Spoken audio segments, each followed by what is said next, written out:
नमस्ते। म बुद्धिप्रसाद रेग्मी। म आज अलिकति फरक प्रसङ्ग लिएर म आज यो सोसल मिडिया फेसबुक लाइभ मार्फत म तपाईहरु समक्ष उपस्थित भएको छु। सबैजना हामी घर घरमा छौं। 2019 सालको डिसेम्बरबाट सुरु भएको यो कोरोना कोभिड-19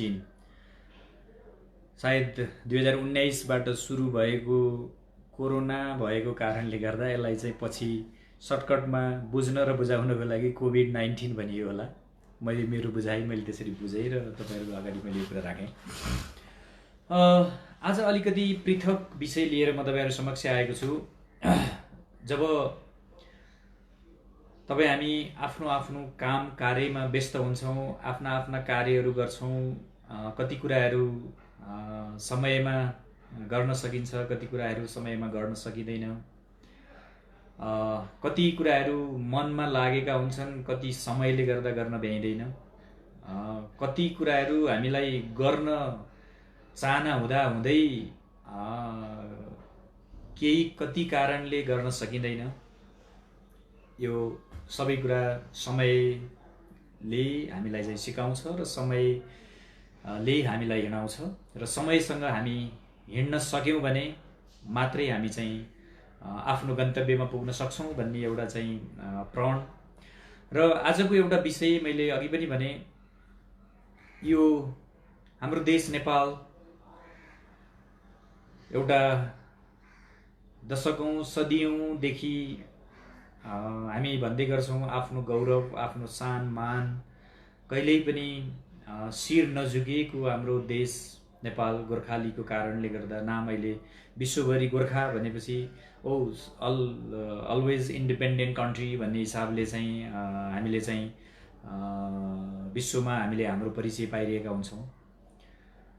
यो कस्तो देशमा हामी छौं? नेपाल अब हिन्दू राज्य त रहेन, धर्मनिरपेक्ष राज्य, तथापि यो देश धेरै जात जाति धर्महरूले सिंगारिएको एउटा सानो देश। लगभग 3 करोड जति जनताहरू बस्ने हाम्रो यो देश नेपाल, दुःखले भन्नुपर्छ 50औं लाख नेपालीहरू हामी विविध कारणले गर्दा देशमा रोजगार नपाएको न्यूमा, देशमा राम्रो शिक्षा पाइएन भन्ने कारणले गर्दा अथवा अरू विविध कारणले गर्दा, कहिले देशमा राजनीतिक अस्थिरताको कारणले गर्दा, कहिले देशमा द्वन्द्वको कारणले गर्दाखेरि हाम्रो देश नेपालका हामी नेपाली लगभग 50 देखि 60-70 लाख हामी नेपालीहरू अहिले पनि विदेशमा नेपालमा चाहिँ केही गर्न चाहना हुँदाहुँदै अथवा चाहना पूर्ति गर्न नसकेर अथवा चाहिँ केही कारणले गर्दाखेरि चाहिँ धेरै हामी नेपालीहरू विदेशमा छौं। र मैले यो प्रसङ्गलाई जोड्न गइरहेको छु। मैले त्यही भएर यो कुरा भनिरहेको छु, मेरो देश नेपाल, हाम्रो देश नेपाल, सधैँ इन्डिपेन्डेन्ट भएको हाम्रो देश नेपाल, हामी कहिल्यै कसैको गुलामी हुनु परेन। हाम्रो देशमा कहिल्यै कसैको बुट गर्जेको हाम्रा पुर्खाले सुन्नु परेन, हामीले सुन्नु परेको छैन र हाम्रो सन्ततिले पनि सुन्नु नपरोस्। र यस्ता धेरै विषय र कुराहरूसँग जोडेर हामीले एउटा यो हाम्रो देशको लागि एउटा अभियान हामीले सुरु गरेका छौं। हाम्रो यो देश सगरमाथाको देश, हाम्रो यो देश गौतम बुद्ध जन्मेको देश, हाम्रो यो देश राजा जनकको देश, यो हाम्रो देश सीता जन्मेको देश, यो हाम्रो देश भृकुटी जन्मेको देश। धेरै यस्ता कथाहरू छन् हामीसँग, यस्ता धेरै इतिहासहरू छन् हामीसँग, जुन कुरा हामीले विश्व बजारमा हामीले चाहिँ हाम्रो बारेमा चिनाउन सक्छौं। विश्वको दोस्रो जलशक्तिमा धनी देश।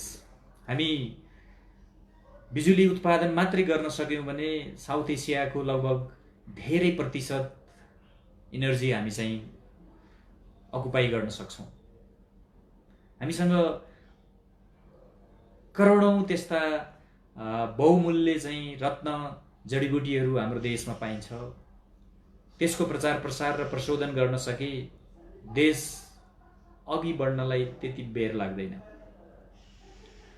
हामीसँग यति धेरै हिम श्रृङ्खलाहरू छन्, त्यो माथि संसारको टाकुरा, संसारको छत सगरमाथा।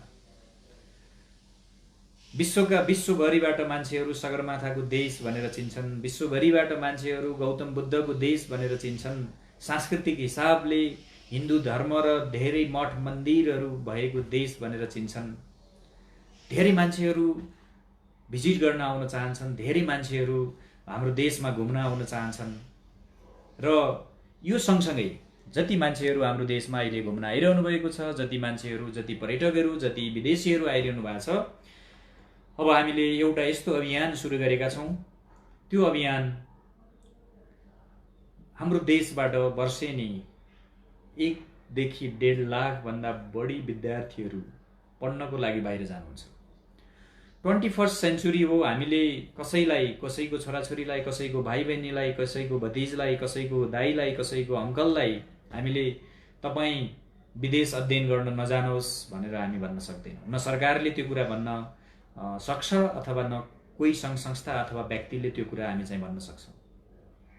तर 1.5 लाख नेपाली विद्यार्थी, हामी अल्प विकसित देश, तेस्रो मुलुक, हामी वर्षमा 1.5 लाख विद्यार्थी विदेशमा गएर अध्ययन गर्ने ल्याकत हामी राख्छौँ, पढिरहेछौँ, गइरहेछौँ वर्षेनी भने राज्यलाई त्यसबाट चाहिँ विदेशी मुद्रामा ठुलो असन्तुलन भएको छ। त्यसको सन्तुलन अब हामी कसरी मिलाउने? त्यसको सन्तुलन मिलाउनको लागि अब हामीले हाम्रा विद्यार्थीहरूलाई बाहिर पढ्न नपठाउने भन्ने हाम्रो चाहिँ उद्देश्य छैन। हामी हाम्रा विद्यार्थीहरूलाई, हाम्रो नयाँ जेनेरेसनलाई बाहिरको नलेज जति सक्यो धेरै बाहिर पठाएर हामीले चाहिँ त्यहाँको विदेशी नलेज हामीले ल्याएर देशलाई विकास गर्नु छ। त्यहाँको टेक्नोलोजी ल्याएर हामीले नेपालमा चाहिँ इम्प्लिमेन्ट गर्नुपर्नेछ। सँगसँगै त्यसको मुद्रास्फीति भयो भनेर चाहिँ हाम्रो सरकारले, हाम्रो चाहिँ अर्थमन्त्रीहरूले भनेको सुनिन्छ, शिक्षा मन्त्रालयबाट आएको कुरा सुनिन्छ। र त्यो कुरालाई हामीले आत्मसात गऱ्यौँ। हामीसँग धेरै त्यस्ता सङ्घ संस्थाहरू हुनुहुन्छ। यो मुद्दालाई हामी सँगै लिएर जान्छौँ र यो मुद्दा अगाडि लिएर जानको लागि आज हामी धेरै लामो समयदेखि, लगभग 2074 को अन्तिमदेखि यसमा चाहिँ हामीले वर्कआउट गरिरहेका थियौँ। विभिन्न कारणले यसमा चाहिँ विलम्ब भइरहेको थियो। ती कुराहरू बिस्तारै हामी चाहिँ तपाईँहरूको माझमा आउने नै छ, स्वतः अटोमेटिकल्ली त्यो कुरा आइ नै हाल्छ। र Nepal educational chamber of commerce एउटा यस्तो संस्था, एजुकेसनल चेम्बर अफ कमर्स भन्ने संस्था हामीले चाहिँ आधिकारिक रूपमा दर्ता गरेका छौँ। यो संस्थाको प्रमुख उद्देश्य मैले मेरो लाइभको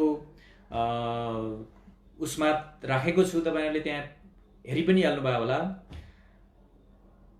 हाम्रो अभियान मन्तव्य नेपाल अन्तर्राष्ट्रिय शिक्षाको लागि गन्तव्य हो। अवश्य पनि अब जति विद्यार्थी नेपालबाट हामी बाहिर पठाउँछौँ त्योभन्दा 2 गुणा बढी विद्यार्थीहरू हामीले चाहिँ विदेशबाट अब हामीले नेपालमा ल्याउनुपर्छ। हामीले ल्याउँछौँ, विभिन्न शिक्षा, विभिन्न सब्जेक्टमा हामी चाहिँ विदेशबाट विद्यार्थीहरू ल्याउन सक्छौँ। र आधिकारिक रूपमा यो संस्थाले आफ्नो रजिस्ट्रेसनदेखि लिएर अन्य कानुनी प्रक्रियाहरू सुरु गरिसकेको छ। र यसमा मैले सर्वप्रथम त म मेरो सम्पूर्ण टिमलाई आजसम्म हामी यहाँ आउनको लागि सहयोग गर्ने, संस्था दर्ता गर्नेदेखि लिएर आजसम्म हामी 1.5 वर्षको यो दौडानमा सहयोग गर्नुहुने सम्पूर्णहरूको मैले केही व्यक्तिहरूको मैले यहाँ नाम लिन चाहेँ। हामीसँग यो टिममा डाक्टर शारदा पौडेल लुम्बिनी युनिभर्सिटीबाट हामीसँगै हुनुहुन्छ, डाक्टर श्यामसुन्दर चौधरी सर हामीसँगै हुनुहुन्छ। त्यस्तै विभिन्न छलफल र विभिन्न कार्ययोजनाका चाहिँ विभिन्न मुभमेन्टहरूमा डाक्टर आलोक प्रसाई हामीसँगै हुनुहुन्छ। त्यस्तै विभिन्न जैविक तथा तपाईँको चाहिँ नेपालको चाहिँ यो फरेस्ट्री लगायत एग्रिकल्चरमा कसरी काम गर्ने भन्ने सिलसिलामा चाहिँ डाक्टर चेत कुमारी गुरुङ हामीसँगै कति अभियानमा हामीसँग सबै छलफलमा हामीसँगै हुनुहुन्छ। त्यस्तै गरेर हामीसँग लिगल एडभाइजर अथवा चाहिँ नेपाललाई एउटा चाहिँ यस्तो गन्तव्य बनाउनुपर्छ भन्ने अभियानमा सुरुदेखि हामीसँग कार्य गरिरहनु भएको छ हाम्रो चाहिँ स्वागत नेपालजी। त्यस्तै गरेर हाम्रो टिममा चाहिँ लोकेन्द्र सुवेदी सर हुनुहुन्छ। त्यस्तै हाम्रो टिममा नारायण अधिकारी सर हुनुहुन्छ पोखराबाट। त्यस्तै डोलराज पाण्डे सर हुनुहुन्छ पोखरादेखि। ऋषि बराल सर हुनुहुन्छ पोखराबाट। रघु पौडेल सर हुनुहुन्छ काठमाडौँबाट। नानी थापा जुन एउटा चाहिँ राम्रो धेरै मल्टिपल डाइनामिक पर्सनालिटी हुनुहुन्छ। उहाँ चाहिँ तपाईँको आफै कलाकार पनि हो। म उहाँलाई चाहिँ धेरै तरिकाले चिन्छु। उहाँ चाहिँ एउटा नेपालको राम्रो चाहिँ लयर पनि हो। उहाँ चाहिँ तपाईँको चाहिँ भिडियोग्राफर हो, स्कुल चलाउनुहुन्छ, आफै एक्टिङ गर्नुहुन्छ भनेपछि यस्ता व्यक्तित्वहरू हामीसँग हुनुहुन्छ। नानी थापा हुनुहुन्छ, उहाँको चाहिँ रियल नेम लक्ष्मी थापा हुनुहुन्छ। त्यस्तै हामीसँग दीपकराज भुषाल सर हुनुहुन्छ हाम्रो यो अभियानमा। त्यस्तै राम टन्डन सर हुनुहुन्छ। अनगिन्ती हाम्रो साथीहरू यो टिममा हामी छौँ। आज लगभग 1.5 वर्षको यो समयक्रममा यो संस्थालाई हामीले चाहिँ स्थापना गर्नेदेखि लिएर यो संस्थाका योजनाहरू बनाउने, यो संस्थालाई अब कसरी हामीले चाहिँ अगाडि लिएर जाने र साँच्चै नै नेपाल सरकार र सम्बन्धित सम्पूर्ण निकायसँग हामीले समन्वय गरेर नेपाललाई एडुकेसनल हब बनाउनको लागि चाहिँ हामी अभियान चलाउने क्रममा हामी यहाँ आज तपाईँहरूको अगाडि म चाहिँ फेसबुक लाइभ मार्फत, किनभने मैले अस्ति 4-5 दिन अगाडि यो संस्थाको चाहिँ आधिकारिकताको बारेमा मैले चाहिँ हाम्रो यो नेपाल एडुकेसनल चेम्बर अफ कमर्सको प्लेटफर्ममा मैले चाहिँ संस्थाको चाहिँ आधिकारिकताको बारेमा बताइसके पछाडि मलाई धेरै ठाउँबाट कलहरू आए, धेरै ठाउँबाट इन्क्वायरी आयो के हो, कसरी चाहिँ हामी यसमा चाहिँ सहभागी हुन सक्छौँ, यो संस्थाले चाहिँ कसरी चाहिँ तपाईँको नेपालमा चाहिँ नेपाललाई एडुकेसनल हब बनाउने, विदेशबाट विद्यार्थी ल्याउने कुरामा चाहिँ कसरी चाहिँ काम गर्न सक्छ भन्ने विषयमा धेरै क्वाइरिजहरू आएको हुँदा आज मैले चाहिँ अलिकति यो कोरोनाको बीचमा घरमा अरू कामहरूलाई एकछिन थाती राखेर म चाहिँ यसको बारेमा तपाईहरुलाई चाहिँ प्रश्न केही कुराहरू राख्नको लागि म तपाईहरुको अगाडि उपस्थित भएको छु र मैले सम्पूर्ण मेरो टिम हरूलाई मैले एकचोटी फेरि पनि मैले नमन गरे। तपाईहरुको कारणले गर्दा, तपाई हामी सँगै भएको कारणले गर्दा, तपाई हाम्रो चाहिँ हौसलाले गर्दा यो देशलाई र यो एजेन्डालाई अवश्य पनि हामीले चाहिँ अगाडि लिएर जानुपर्छ भन्ने एउटा चाहिँ मूलधारमा चाहिँ हामी सधैँ अडिएर हामी यहाँ आएका छौं र यो अभियान हाम्रो चाहिँ यो यदि कोरोनाको कहर नभइदिएको भए हाम्रो चाहिँ अघिल्लो वैशाखमा नै हामीले यी कुराहरूलाई संस्था पदस्थापनादेखि लिएर धेरै कुराहरू हामीले गरिसकेको अवस्था हुन्थ्यो। तर यो कोरोनाको कारणले गर्दा हामीले यो कामलाई केही विलम्ब गरेर अबको केही 2 देखि 5 महिनाभित्र हामीले चाहिँ सम्पूर्ण कार्यहरू गरेर हामी चाहिँ अगाडि आउने कुरामा चाहिँ हामी अवश्य पनि तपाईहरुको अगाडि चाहिँ रहनेछौँ। र मैले संस्थाको थोरै ब्याकग्राउन्ड मैले तपाईहरुलाई बताएँ। संस्थासँग आबद्धता हुनुभएका अहिलेका चाहिँ हाम्रा एक्जिक्युटिभ हाम्रा चाहिँ साथीहरुको बारेमा मैले तपाईहरुको अगाडि मैले केही राखेँ। त्यस्तोसँग हामीसँग धेरै अन्य साथीहरु पनि हुनुहुन्छ र अन्य साथीहरु चाहिँ हामी अनबोर्ड हुने क्रममा छौं र यो संस्थाको संरचना अलि भिन्न तरिकाले हामी चाहिँ गर्दै छौं र यो देश नेपालमा सधैँभरि अब हामी चाहिँ अर्कासँग डिपेन्ड हुने होइन। हामीले चाहिँ अब यसमा चाहिँ कन्ट्रिब्युसन गर्नुपर्छ। हामी जन्मिसके पछाडि यो देशको लागि यो नागरिक भइसके पछाडि अब हामी चाहिँ यो देशको लागि केही कन्ट्रिब्युसन गर्नुपर्छ भन्ने हिसाबले चाहिँ हामी अगाडि आएका छौं। सम्पूर्ण आमा बुवा दाजुभाइ दिदीबहिनीहरूले तपाईहरुले यो अभियानलाई सहयोग गरिदिनु होला। नेपाल सरकार, शिक्षा मन्त्रालय, शिक्षा विभाग, प्रादेशिक सरकार, स्थानीय सरकार सम्पूर्णसँग सहकार्य गरेर हामी यो अभियानमा हामी अगाडि आउनेछौँ र हाम्रो प्रमुख उद्देश्य के छ भने अन्तर्राष्ट्रिय स्तरका स्कुल, अन्तर्राष्ट्रिय स्तरका कलेजहरू र अन्तर्राष्ट्रिय स्तरका युनिभर्सिटी र आङ्गिक क्याम्पसहरू यो संस्थामा आबद्ध हुन सक्नुहुनेछ। यो संस्थामा आबद्धता विभिन्न परामर्श व्यवसायका छाता सङ्गठनहरू, विभिन्न चाहिँ हाम्रा चाहिँ कलेज स्कुलका चाहिँ छाता सङ्गठनहरू यो संस्थामा आबद्धता जनाउन सक्नुहुनेछ। यो संस्था नितान्त गैर नाफामूलक संस्था हो। यसमा कसैको व्यक्तिगत स्वार्थ र व्यक्तिगत लाभको लागि हामीले यो कार्य र यो अभियान हामीले सुरु गरेका छैनौँ। यो अभियान राष्ट्रको लागि हो। एउटा सच्चा नागरिक भएर यो देशमा जन्मिसके पछाडि राष्ट्रको लागि केही गर्नुपर्छ र जुन सेक्टरमा आफूसँग नलेज छ त्यो सेक्टरमा एउटा हामीले चाहिँ इनिसिएसन दिनुपर्छ भन्ने एउटा अभियान हामीले तपाईँहरूको अगाडि हामीले लिएर आएका छौँ। म आशा गर्छु तपाईँहरू सबैको साथ र सहयोग अवश्य हुनेछ। र यो संस्थाले कसरी फङ्सन गर्छ र हामी कसरी यो संस्थालाई अगाडि बढाउन सक्छौँ भन्ने विषयमा अवश्य पनि हामी अहिले प्रारम्भिक चरणमा छौँ। हाम्रो वेबसाइट अन्डर कन्स्ट्रक्सनमा छ। हाम्रा अन्य दस्तावेजहरू हामी चाहिँ तयारी गर्दैछौँ। भनिसकेपछि यी सबै कुराहरू तपाईँहरूको अगाडि चाहिँ केही दिनमा, केही हप्तामा, केही महिनाभित्रमा हामी तपाईँहरूको अगाडि लिएर आउनेछौँ। र आज मैले के चाहिँ कुरा राख्न चाहन्छु भने यो भिडियो सोसल मिडिया मार्फत नेपाल सरकारले अन्तर्राष्ट्रिय स्तरको पाठ्यक्रमको व्यवस्थापन गरिदिनु पर्यो। जब हामीले विदेशबाट विद्यार्थी ल्याउने कल्पना गर्दैछौँ, जब हामीले विदेश भन्ने बित्तिकै नेपालभन्दा बाहिर इन्डिया पनि हुनसक्छ, अमेरिका पनि हुनसक्छ, न्युजिल्यान्ड पनि हुनसक्छ, नर्वे पनि हुनसक्छ भनेपछि त्यस्तो पाठ्यक्रमको सरकारले परिकल्पना गरिदिनु पर्यो। त्यो पाठ्यक्रम अन्तर्राष्ट्रिय स्तरमा मान्यता प्राप्त होस् र जब हामीले विदेशबाट विद्यार्थी हामीले चाहिँ नेपालमा ल्याउने भनेर हामीले चाहिँ कल्पना गरिरहेछौँ र ती विद्यार्थीहरू कमसेकम हामी तेस्रो मुलुक हो, थर्ड वर्ल्ड हामी हो। जब हामी प्रथम डेभलप कन्ट्रीबाट अथवा चाहिँ तपाईँको चाहिँ मोडरेट कन्ट्रीबाट हामीले चाहिँ विद्यार्थीहरू नेपालमा ल्याउने जुन अभियान गर्दैछौँ भने कमसेकम त्यो देशको निम्न स्तरको भौतिक पूर्वाधार हामीसँग हुनु पर्यो।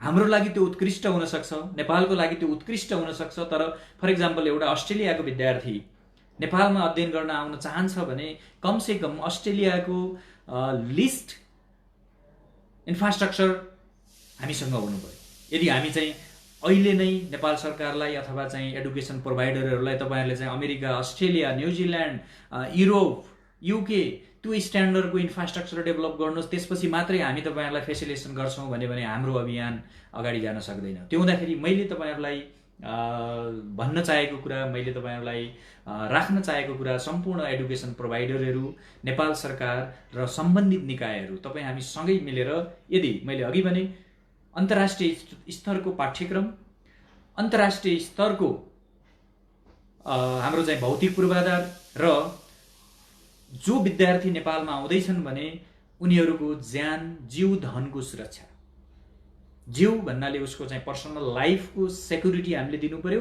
धन भनेको हामीले विद्यार्थी यो देशमा विद्यार्थी आउँदैछ भने उसको जसरी हामी चाहिँ अस्ट्रेलियामा हाम्रा भाइ बहिनीहरू पठाउने क्रममा जब हामी काठमाडौँको एयरपोर्टबाट प्लेनमा चढाएर हामीले बाई भने पछाडि हामीलाई त्यति धेरै टेन्सन हुँदैन। हामी आफ्नो प्रत्येकको घरमा हामी पुगेर चाहिँ आनन्दको निद्रा सुत्न सक्छौँ। किन? हामीले के कुरा फिल गरेका छौँ भने मेरो भाइ, मेरो बहिनी, मेरो छोरा, मेरो छोरी, मेरो भतिज, मेरो कोही जब काठमाडौँबाट टेक अफ गरिसकेपछि त्यो त्यस्तो सुरक्षित देशमा जाँदैछ जहाँ मेरो बच्चाको लागि, मेरो भाइको लागि, बहिनीको लागि, कसैको लागि कुनै पनि तरिकाले असुरक्षा छैन भन्ने जुन हामीलाई एज अ प्यारेन्ट्स हामीले त्यो फिल गरेका हुन्छौँ, त्यो फिलिङले गर्दाखेरि हामी चाहिँ चैनको निद्रा सुतेका छौँ। भनेपछि हामी त्यो कल्पना गरौँ, त्यो देशबाट हाम्रो देशमा कसैका छोरा, कसैका भाइ, कसैका बहिनी, कसैका भतिज, कसैका कोही न कोही आउँदैछन् भने त्यो प्यारेन्ट्सले पनि के कुराको चाहिँ प्रत्याभूति पाउनु पर्यो भने नेपाल भन्ने देशमा मेरो बच्चा गइसकेपछि शारीरिक रूपमा सुरक्षित छ, सम्पूर्ण रूपमा चाहिँ ऊ इन्स्योर्ड छ। भोलि उसलाई चाहिँ कलेज चाहिँ ब्याङ्क्रप्ट भयो भने पनि उसको चाहिँ ट्युसन फी चाहिँ तपाईँको चाहिँ गभर्मेन्टले चाहिँ सुरक्षित गरिदिएको छ भन्ने खालका सम्पूर्ण लेभलका सुरक्षाका प्रत्याभूतिहरू नेपाल सरकारले दिनु पर्यो। यदि नेपाल सरकारले त्यो व्यवस्थापन गरिदिएको खण्डमा शिक्षा प्रदायकहरूले एडुकेसन प्रोभाइडरहरूले त्यो कुरा गरिदिएको खण्डमा नेपाल सरकारको पोलिसीलाई फलो गरेर, पाठ्यक्रमलाई फलो गरेर, भौतिक पूर्वाधार त्यही अनुसारको निर्माण गरेर यदि हामीले चाहिँ त्यो शिक्षा प्रदायक र नेपाल सरकारको बीचमा समन्वयकारी भूमिका खेल्ने संस्था हो यो भनेको। Nepal education chamber of commerce भनेको संस्था नेपाल गभर्मेन्ट र शिक्षा प्रदायक एडुकेसन प्रोभाइडर संस्थाहरूको बीचबाट चाहिँ भूमिका निर्वाह गर्ने संस्थाको उदय भएको छ। यो संस्थाले आफ्नो कार्यलाई अगाडि बढाउनेछ। सम्पूर्ण एडुकेसन प्रोभाइडरहरू तपाईहरु यो संस्थामा आबद्धता भएर तपाईहरु चाहिँ यसमा गोलबद्ध हुनको लागि म चाहिँ विनम्र अनुरोध गर्दछु र यसको अलिकति सांगठनिक संरचना हामीले कल्पना गरेका छौं। यसले यो संस्थाले हामीले चाहिँ काम गर्दै अगाडि जाँदाखेरि चाहिँ हुने यसले चाहिँ समाजमा पार्ने प्रभाव, शिक्षाको क्षेत्रमा त यसले प्रभाव छाड्छ, शिक्षाको क्षेत्रमा त यसले प्रभाव पार्छ र साइड बाइ साइड यसले चाहिँ पर्यटकको क्षेत्रमा प्रभाव पार्छ, रोजगारी सिर्जनामा प्रभाव पार्छ, यातायातमा प्रभाव पार्छ भनिसकेपछि यो एउटा यस्तो एजेन्डा हुनेछ, यो एउटा यस्तो मूल मन्त्र हुनेछ जसले हाम्रो देशलाई समृद्ध बनाउनको लागि यसले चाहिँ एउटा अहम भूमिका खेल्नेछ। र हाम्रो देशमा अहिले 7 वटा प्रोभिन्स छन्। हाम्रो अहिलेको संरचना पनि हामी कसरी कल्पना गरिरहेछौँ भने कमसेकम 7 बढीमा जति पनि हुन सक्छ। कमसेकम 7 वटा प्रोभिन्सबाट एक-एकवटा त्यस्तो स्कुल, कमसेकम 7 वटा प्रोभिन्सबाट कमसेकम 1-2 वटा युनिभर्सिटी अथवा आङ्गिक क्याम्पसहरू, त्यस्ता 7 वटा प्रदेशबाट त्यस्ता 5-10 वटा चाहिँ हाम्रा चाहिँ अन्तर्राष्ट्रिय स्तरका कलेजहरू यदि हामीले स्थापना भइसकेका छन्, त्यसमा केही पूर्वाधारहरूमा एडुकेसन प्रोभाइडरहरूले त्यसमा चाहिँ केही थप पूर्वाधार मापदण्ड पूरा गर्नको लागि गर्नुपर्ने हुन सक्छ। त्यसको गाइडलाइन आउनेछ। त्यो गाइडलाइन अनुसार हामी चाहिँ सँगसँगै बस्नेछौँ। त्यो गाइडलाइनले काम गर्नेछ। त्यो गाइडलाइन अनुसार चाहिँ यदि हामीले ती सम्पूर्ण पूर्वाधारमा हामी प्ले गर्न सक्यौं यदि भने हामीले सोचेका छौं जुन दिन यो संस्थालाई चाहिँ आधिकारिक रूपमा पदस्थापना गरिनेछ, आधिकारिक रूपमा संस्था स्थापना भइसकेको छ र हाम्रो अहिलेको चाहिँ कार्ययोजना र हाम्रो मार्गदर्शन के छ भने कमसेकम अबको केही महिनामा हामी देशैभरि 7 वटै प्रदेशमा हामी चाहिँ प्रदेश सञ्जाल बनाउनेछौँ। प्रदेशका चाहिँ जो एडुकेसन प्रोभाइडरहरू, लोकल गभर्मेन्टहरू, त्यहाँका प्रदेशका संरचनाहरूसँग हाम्रो चाहिँ संस्थागत रिलेसनसिप डेभलप गर्नेछौँ।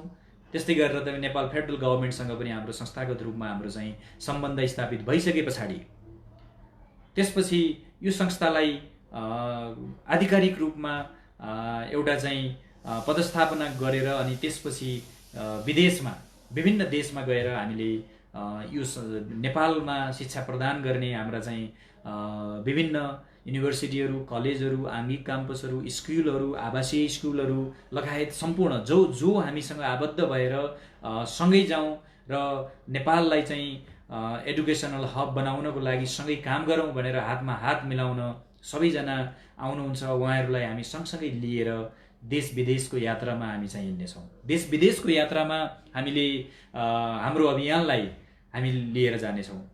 मैले थोरै कुरा यहाँ जोड्न चाहेँ। फर इक्जाम्पल हामी इन्डियाबाट कुनै एउटा चाहिँ युनिभर्सिटी अथवा कलेज काठमाडौँका 5 star hotel, 2 star hotel, 3 star होटलमा आएर बसेर नेपालका चाहिँ विभिन्न प्यारेन्ट्सलाई भेटेर विभिन्न स्कुल कलेजमा गएर आफ्नो प्रमोसन गरेर हाम्रो नेपालका चाहिँ परामर्शदात्री विभिन्न सङ्घ संस्थाहरूसँग समन्वय गरेर नेपालका विद्यार्थी उनीहरूले आफ्नो देशमा लिएर जान सक्दछन् भने यदि हाम्रो प्लेटफर्मलाई प्रयोग गरेर हाम्रा भाइ बहिनी, हाम्रा छोराछोरी, हाम्रा विभिन्न नाता कायम भएका चाहिँ विद्यार्थीहरू लिएर उनीहरू जान सक्छन्, उनीहरू इन्डिया लान सक्छन्, उनीहरूले बङ्गलादेश लान सक्छन्, उनीहरूले अस्ट्रेलिया लान सक्छन्, अमेरिका लान सक्छन्, क्यानाडा लान सक्छन्, चाइना लान सक्दछन् भने हामीले त्यही कार्य किन गर्न सक्दैनौँ? सकिँदैन होला? यदि हामीसँग त्यो साहस हुनु पर्यो र आफ्नो जुन गोल हो, आफ्नो चाहिँ लक्ष्य हो, त्यो चाहिँ क्लियर हुनु पर्यो। म यो काम गर्न सक्छु भनेर लागिसकेपछि यसमा चाहिँ हामी अवश्य पनि सफल हुनेछौँ। र जब अरूले त्यो कार्य गरिरहेछन् भने हो हामी तेस्रो विश्व, हामी थर्ड वर्ल्ड भनेर चिनिन्छौँ। हो हामीसँग चाहिँ उनीहरूका जस्तो डेभलप्ड कन्ट्रीका जस्ता ठुल्ठुला पूर्वाधारहरू हामीसँग छैनन् होला, ठुल्ठुला पूर्वाधार छैनन् होला, तर हामीसँग धेरै त्यस्ता कुराहरू छन्। मैले सुरुको बेलामा भने नेपालको बारेमा मैले केही बताउँदाखेरि मैले तपाईँहरूलाई केही कुरा राखेको थिएँ। हामीसँग त्यस्ता धेरै कुराहरू छन् जुन कुरा हामी सेल गर्न सक्छौँ। अहिले पनि मेडिकल एजुकेसनमा विभिन्न युनिभर्सिटीहरूमा, तराईका केही मेडिकल कलेजहरूमा, नेपालगञ्जका केही मेडिकल कलेजमा, पोखराको मेडिकल कलेजहरूमा, विराटनगरका केही मेडिकल कलेजहरूमा श्रीलङ्काबाट विद्यार्थीहरू आएर पढिरहनु भएको छ, इन्डियाबाट आएर पढिरहनु भएको छ, बङ्गलादेशबाट आएर पढिरहनु भएको छ, पाकिस्तानबाट पढेर आइरहनु भएको छ। त्यस्तै गरेर हाम्रो चाहिँ यो जुन अप्थोमोजिकल जुन यो आँखा सम्बन्धी अध्ययनको लागि जुन हाम्रो चाहिँ नेपालको विश्व प्रख्यात डाक्टर हुनुहुन्छ डाक्टर साहब, उहाँको चाहिँ हिजो शुभ जन्मोत्सव पनि थियो। म उहाँलाई चाहिँ हार्दिक मङ्गलमय शुभकामना दिन चाहन्छु उहाँको जन्मदिनको उपलक्ष्यमा। सन्दीप रोहित,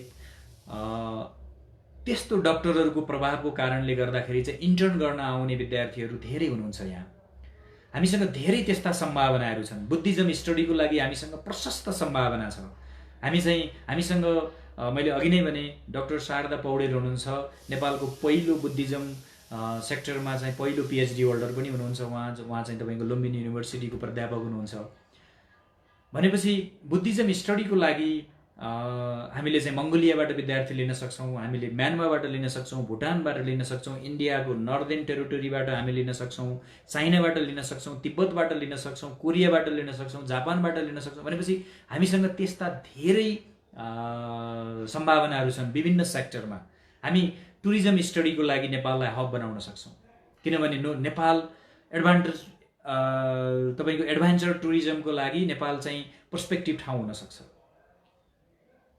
तपाईँको नेपालमा चाहिँ तपाईँको जुन हामी राफ्टिङको लागि सर्ट टर्मका कोर्सहरू सञ्चालन गर्न सक्छौँ, हस्पिटालिटीको लागि हामी सर्ट टर्मका कोर्सहरू सञ्चालन गर्न सक्छौँ। हिजो मैले ब्रिटिस कलेजको हाम्रो राजनजीसँग कुरा गरेँ, त्यस्तै हाम्रो चाहिँ सफ्टवेरिका कलेजसँग हाम्रो विज्ञानजीसँग कुरा गरेँ, त्यस्तै ISMTसँग कुरा भयो, अरू साथीहरूसँग अरू कलेजहरूसँग हाम्रो चाहिँ कुरा हुने क्रममा हामी छौँ। उहाँहरू UK डिग्री चाहिँ अब हामीले चाहिँ नेपालमा 2 वर्ष हामीले नेपालमा पढाएर अनि 1 वर्ष मात्रै हामी लन्डनमा हामी पठाउन सक्छौँ भनेर उहाँहरू चाहिँ एकदमै एक्साइटेड हुनुभएको छ यो अभियान सुनेपछि, यो अभियान देखिसके पछाडि हैन। भनिसकेपछि हामीसँग धेरै त्यस्ता सम्भावनाहरू छन्। विद्यार्थीहरूले, म एउटा सानो अर्को कुरा जोड्न चाहेँ, कुनै एउटा चाहिँ चाइनिज अथवा जापानिज फ्यामिली हामीले देखिरहेछौँ न्युजिल्यान्डमा, अस्ट्रेलियामा, युकेमा अथवा युरोपका अन्य केही कन्ट्रीहरूमा बोर्डिङ स्कुलमा मिन्स तपाईँको ग्रेड 6, 7, 8मा आफ्नो परिवारको बच्चाहरू त्यहाँ चाहिँ बोर्डिङ स्कुलमा पढाइरहनु भएको छ। वर्षको 40,000 देखि $50,000 उहाँहरूले चाहिँ आफ्नो बच्चालाई इन्भेस्ट गरिरहनु भएको छ। त्यसको हामी विभिन्न ICF को प्रोग्राममा एटेन्ड गर्दा, वेबाको इभेन्ट एटेन्ड गर्दाखेरि चाहिँ द ओल्ड्स एकाडेमिक समिटका इभेन्टहरू हामीले एटेन्ड गर्दाखेरि हामीले देखेको प्रत्यक्ष हामीले ती देखिरहेछौँ। भनेपछि एउटा चाइनिज फ्यामिलीले, एउटा जापानिज फ्यामिलीले, एउटा सिङ्गापुरियन फ्यामिलीले, एउटा चाहिँ ब्रुनाईको फ्यामिलीले न्युजिल्यान्डमा, अस्ट्रेलियामा वर्षको $50,000 तिरेर चाहिँ आफ्नो बच्चालाई स्कुल, वर्षको $50,000 हामी एउटा कल्पना गरौँ त, 60 लाख रुपियाँ एउटा बच्चाको लागि उहाँले चाहिँ इन्भेस्ट गरिरहनु भएको छ। यदि त्यही स्ट्यान्डर्डको शिक्षा, त्यही देश जतिको स्ट्यान्डर्डको हाम्रो चाहिँ स्कुल, त्यही स्ट्यान्डर्डको करिकुलम र त्यो बच्चाको शारीरिकदेखि लिएर सबै कुराको यदि हामीले चाहिँ सेक्युरिटीको ग्यारेन्टी हामीले लिइदिएको खण्डमा, नेपाल सरकारले लिइदिएको खण्डमा, नेपाल सरकारले हामी तपाईँको बच्चाको सम्पूर्ण रूपमा हामी चाहिँ जिम्मा लिन तयार छौँ भनिदिएको खण्डमा के हामीले चाहिँ $50,000 तिरेको बच्चा हामीले उनीहरूसँग मार्केटिङ गर्ने क्रममा चाहिँ हामी के कुरा उहाँहरूलाई प्रस्ताव गर्न सक्छौँ? अवश्य पनि तपाईँ लन्डनमा पढाउनुहुन्छ, अकल्यान्डमा पढाउनुहुन्छ अथवा सिडनीमा पढाउँदै हुनुहुन्छ, तपाईँले $50,000 तिर्नु भएको छ, तपाईले $50,000 तिर्नु पर्दैन नेपालमा पढाउनको लागि, हामी तपाईलाई $10,000 मा पढाइदिन सक्छौं। तर तपाईको शिक्षाको क्वालिटीमा, एडुकेसनको क्वालिटीमा डिफरेन्सेस हुने छैन। एडुकेसनमा तपाईले भिन्नता पाउनु हुने छैन। तपाईको बच्चाको सेक्युरिटीको जिम्मा हामी लिन्छौं। यदि त्यो कुराको प्रत्याभूति हामीले गर्दिन सक्यौं भने त्यस्ता कयौं मिडल क्लासका फ्यामिलीहरुका बच्चाहरु, त्यस्ता मिडल क्लासका हाई क्लासका फ्यामिलीको बच्चाहरुलाई हामीले नेपालमा आवासीय स्कुलहरुमा ल्याएर हामीले चाहिँ भर्ना गराइदिन सक्ने छौं। Nepal educational chamber of commerce यो मैले अघि पनि भने नन प्रॉफिट अर्गनाइजेसन हो। यसमा कसैको व्यक्तिगत स्वार्थको लागि यसमा चाहिँ हामीले कार्य गर्दै छैनौं। यो कार्य भनेको राष्ट्रको लागि हामी कार्य गर्दै छौं। नेशनल एउटा चाहिँ नागरिक भइसकेपछि आफ्नो सेक्टरमा आफूले देखेका सम्भावनाहरूलाई राज्यको अगाडि हामीले चाहिँ औंल्याइदिने एउटा नागरिकको दायित्व पनि हो। यो एउटा चाहिँ आवधिक संस्था हुनेछ। यो एउटा नन प्रॉफिट अर्गनाइजेसन हो। मैले अघि पनि भनिसकेँ। यसमा विभिन्न शिक्षाविदहरूले चाहिँ सहभागी जनाउनु हुनेछ। सम्पूर्ण नेपालका युनिभर्सिटीहरू, कलेजहरू, आंगिक क्याम्पसहरू, आवासीय स्कुलहरू, सम्पूर्ण डे स्कुलहरू सबैले आफ्नो संलग्नता जनाएर यो संस्थामा सदस्यता लिएर यो संस्था मार्फत विदेशबाट आफ्नो स्कुलमा, आफ्नो कलेजमा, आफ्नो युनिभर्सिटीमा विद्यार्थी कसरी ल्याउने भनेर एउटा चाहिँ मार्केटिङ टुलको लागि यो संस्थालाई हामीले प्रयोग गर्नेछौँ। यो संस्थाको कुनै अन्य स्रोत छैन। यो संस्थाको कुनै आर्थिक स्रोत छैन। हामीसँग आबद्धता जनाउने सम्पूर्ण एडुकेसन प्रोभाइडरहरूबाट लिने सामान्य शुल्क र आवश्यक पर्दाखेरि नेपाल सरकार, प्रादेशिक सरकार, स्थानीय सरकारसँग समन्वय गरेर अथवा चाहिँ विभिन्न स्रोतहरू हामीले जुटाएर यो संस्थालाई हामीले चाहिँ इस्टाब्लिश गरेर यसलाई चाहिँ रन गर्ने हाम्रो उद्देश्य रहेको छ। र मैले केही कुराहरू तपाईहरुको बीचमा राखेँ।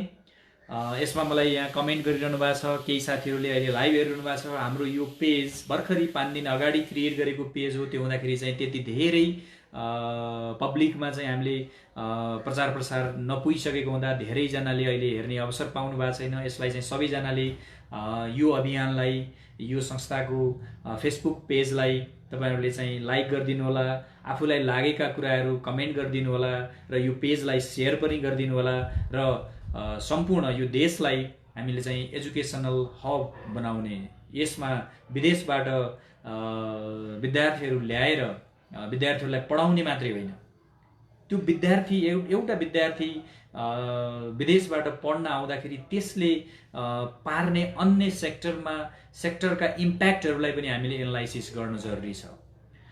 जस्तो कि मैले एउटा अर्को एक्जाम्पल पनि मैले यहाँ तपाईहरुको अगाडि दिन चाहे।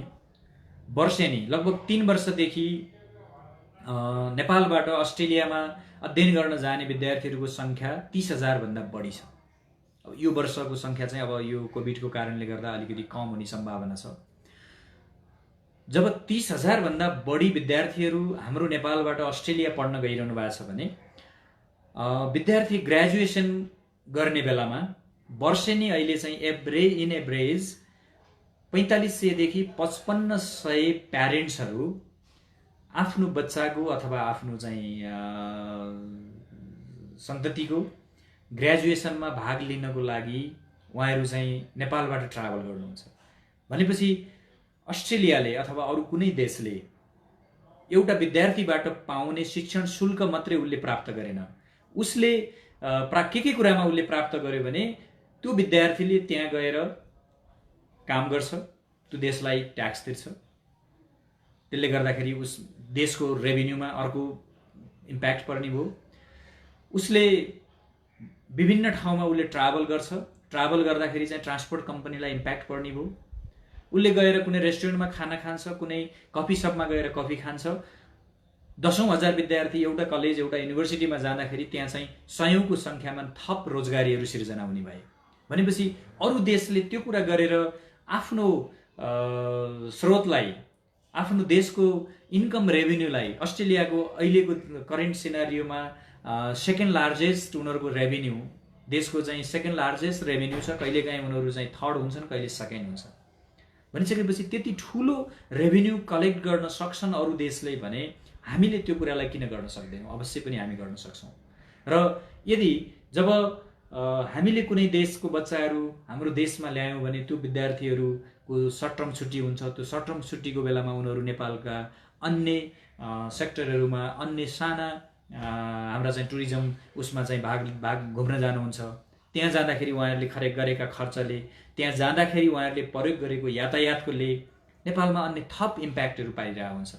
र त्यो विद्यार्थी भोलि नेपालमा ग्रेजुएसन हुने बेलामा उसको प्यारेन्ट्स, अरू साथीभाइ उसको ग्रेजुएसन सेरेमनीमा चाहिँ भाग लिन आउँछन्। त्यसले गर्दा बाह्य टुरिज्ममा अटोमेटिकल्ली यसले इम्प्याक्ट पार्छ। भनेपछि यो एउटा यस्तो सेक्टर र यस्तो संस्थाको परिकल्पना गरेर हामी अगाडि बढेका छौँ। यो संस्थाले नेपालको टुरिज्म सेक्टरलाई डाइरेक्टली इम्प्याक्ट पार्छ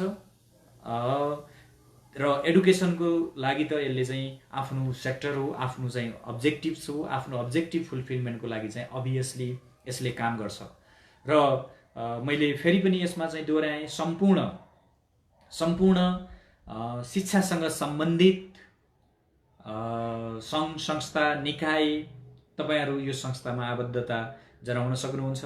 सम्पूर्ण अन्तर्राष्ट्रिय स्तरको परिकल्पना लिएर म चाहिँ अब यो मेरो स्कुललाई, मेरो कलेजलाई, मेरो आङ्गिक क्याम्पसलाई, मेरो युनिभर्सिटीलाई म चाहिँ अब विदेशको विद्यार्थीहरू पनि म अध्ययन गर्ने एउटा प्लेटफर्म बनाउँछु भन्ने सम्पूर्ण एडुकेसन प्रोभाइडरहरूलाई यो संस्थामा आबद्धता जनाउनको लागि, यो संस्थाका गतिविधिमा भाग लिइदिनको लागि र हामीलाई सम्पूर्ण टिमलाई हौसला प्रदान गर्नको लागि म तपाईहरुसँग म फेरि पनि विनम्र अनुरोध गर्छु। र तपाईहरु बिना यो संस्थाले केही पनि कार्य गर्न सक्दैन। हामी भनेको एउटा ब्रिज हो, यो संस्था भनेको एउटा ब्रिज हो, शिक्षा प्रदायक र मैले सुरुमा पनि भने शिक्षा प्रदायक र नेपाल सरकारको बीचमा, प्रादेशिक सरकारको बीचमा, स्थानीय सरकारको बीचमा र विभिन्न त्यस्ता डिपार्टमेन्टहरुमा त्यस्ता संस्थाहरू मार्फत हामीले चाहिँ तपाईको चाहिँ यो संस्थालाई चलायमान बनाउने छौं। र यसले विदेशबाट विद्यार्थी ल्याउने क्रममा कसरी फंक्सन गर्छ भन्ने कुराहरुदेखि लिएर अन्य कुराहरुमा चाहिँ हामी फेरि यसको आजको चाहिँ सेसन पछाडी मैले तपाईहरुसँग फेरि अर्को केही दिनमा तपाईहरुसँग फेसबुक लाइभ मार्फत अथवा चाहिँ हाम्रो पोस्टहरु मार्फत म तपाईहरुलाई चाहिँ जानकारी गराउने छु। र यसमा यति बेला हामीले कुरा गर्दै गर्दा मसँग सुरेन्द्र अधिकारी सरले, बुद्धि सर नेपालको एडुकेसनल लेभल इन्टरनेशनल स्टुडेन्टलाई वेलकम गर्न सक्ने लेभलमा आएको हो र भनेर गर्नुभएको छ। अवश्य सुरेन्द्रजी, हामी अब बिस्तारै कार्य गर्दाखेरि जब हामी कार्य गर्छौं, अवश्य पनि सुरेन्द्रजी क्वेशनको लागि, कमेन्टको लागि धन्यवाद छ। तपाई हामीले सुरु गरेनौं भने अब फेरि गाह्रो हुन सक्छ। त्यो कारणले गर्दाखेरि नेपाल अन्तर्राष्ट्रिय शिक्षाको लागि चाहिँ त्यो लेभलमा अब हामीले चाहिँ उकाल्नु पर्छ र केही सेक्टरहरुमा नेपालबाट विद्यार्थीहरू आइसकेको अवस्था पनि छ र तपाई हामी सँगै मिलेर हामीले चाहिँ काम गर्नुपर्छ। त्यस्तै गरेर शिशिर रेग्मी सरले गुरुकुल शिक्षा पद्धतिलाई विकास गरेर अन्तर्राष्ट्रिय विद्यार्थीलाई आकर्षण गर्न सके हाम्रो संस्कृति र सामाजिक विकासमा टेवा पुग्छ कि? अवश्य पनि शिशिर रेग्मीजी, हाम्रो अर्को अभियान के छ भने गुरुकुल शिक्षा भनेको चाहिँ अब पहिलाको समयमा हामीले के बुझ्थ्यौं भने गुरुकुल शिक्षा भनेको त्यहाँ चाहिँ एउटा आश्रममा गएर बस्ने, पढ्ने, गेरु कपडा लाएर बसेर त्यसरी पढ्ने शिक्षालाई मात्रै गुरुकुल शिक्षा भनिन्थ्यो। र समग्रमा त्यो शिक्षा अहिले चाहिँ परिमार्जित रूपमा चाहिँ अलि विकसित पनि भइसकेको छ। हामीसँग संस्कृति युनिभर्सिटी अलरेडी इस्टाब्लिश भएर चाहिँ त्यसले आफ्नो कार्य गरिरहेछ र इन्डियाबाट तपाईको चाहिँ इन्डोनेसियाबाट, बर्माबाट, जहाँ हिन्दूहरूको बढी बाहुल्यता भएका देशहरू छन्, ती देशहरूबाट अवश्य पनि गुरुकुल शिक्षा अथवा संस्कृत शिक्षाको लागि हामीले चाहिँ विद्यार्थीहरू ल्याएर नेपालमा चाहिँ हामीले चाहिँ त्यो कुरालाई पनि अभियानको रूपमा हामीले चाहिँ राख्ने हाम्रो योजनामा नै छ। त्यसको सजेसनको लागि तपाईलाई धन्यवाद। त्यस्तै राजु डल्लाकोटी सरले गुड इनिसिएसन बुद्धि सर भन्नुभएको छ, धन्यवाद राजु सर। यो सबै तपाई हामी सबैको इनिसिएसन हो। तपाई हामी सबैजना, फर एक्जाम्पल नेपालमा मैले पहिला पनि भनेको छु, नेपालमा हामी लगभग 3500 देखि 5000 एजुकेसन कन्सल्टेन्टहरू कार्य गरिरहेका छौं, गरिरहनु भएको छ। अब हामी ती कन्सल्ट्यान्टहरूको लागि यो डबल प्लेटफर्म हुनेछ। यो अब हामीले नेपालबाट विद्यार्थी भर्ना गर्ने र विदेशको विद्यार्थी पनि हाम्रो देशमा देशका कलेज युनिभर्सिटीमा भर्ना गर्ने काम तपाईँ हामीले नै गर्ने हो भनिसकेपछि सम्पूर्णको लागि, परामर्शदात्री संस्थाहरूको लागि, एडुकेसन प्रोभाइडरको लागि, नेपाल सरकारको लागि, सम्पूर्णको लागि सबैजना अट्ने, भोलि टुरिज्म मिनिस्टरको लागि पनि अट्ने ठाउँ छ। हामी सँगसँगै कार्य गर्न सक्छौँ। जुन ठाउँमा, जुन देशमा हामी चाहिँ एजुकेसनल प्रमोसनको लागि हामी जान्छौँ, त्यो ठाउँमा हामी सँगसँगै नेपालको टुरिज्मको पनि प्रचार प्रसार गर्छौँ भनेपछि हाम्रो यो हाम्रो अभियान मन्तव्य नेपाल अन्तर्राष्ट्रिय शिक्षाको गन्तव्य भन्ने जुन एउटा चाहिँ हाम्रो स्लोगन बनाएर हामी अगाडि आएका छौँ। यो अभियान भनेको शिक्षाको लागि कार्य गर्दै गर्दा यसले टुरिज्मको लागि चाहिँ डाइरेक्टली इम्प्याक्ट पार्नेछ र अन्य सेक्टरमा डेफिनेटली यसले चाहिँ इम्प्याक्ट पार्नेछ भन्ने कुरा म तपाईहरुको अगाडि यति कुरा मैले आज राखेँ र यो Nepal educational chamber of commerce भन्ने संस्थालाई अगाडि लानको लागि अब तपाईहरुको साथ सहयोग र तपाईहरुको आबद्धताको लागि मैले फेरि पनि एकचोटि विनम्र अनुरोध गरेँ र म आज तपाईहरुबाट म बिदा भएँ। हस्, थ्यांक यू, नमस्ते।